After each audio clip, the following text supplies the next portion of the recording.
Aceh Utara tempat lun lahir,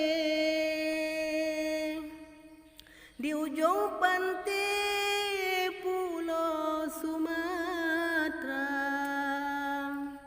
pahlawan inang di Aceh lahir, makam dalam glecutnya mutia yang juta kalan hai bang bohate, rumah teuke ngon kaya rimba, sejarah gopnyan kaditu kake kadituk mate le Indonesia, kadituk mate le Indonesia. Dalam sikula kala mesurvey hana lemah lecutnya mutia, dalam sejarah Belanda kafe gopnyan di uke sidro panglima,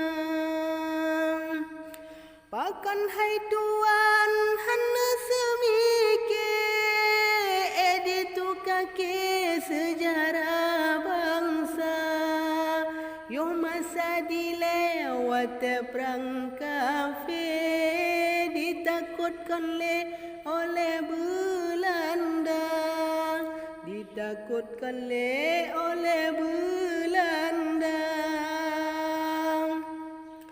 Cutnya mutia citele kafe, gige bukan lege bela bangsa, tinggai batanyo bek tak perle, male bukan leba urdonya. Jalan dipegat tumbuh dalam glen, maksud hati ngan Indonesia, contoh di Gempang yang kamu hasil, dicok melam gle Puau Jawa, dicok melam gle Puau Jawa.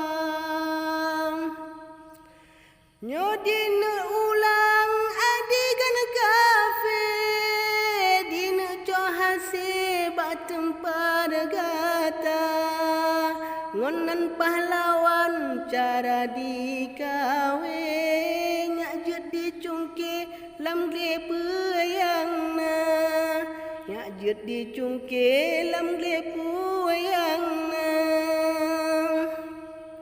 Hoka bangsa lun yang mentang hati, bek melalole sajan lahuda, bak sabah urau tanyo tunga mati, tanyo gepenggele poyang esang.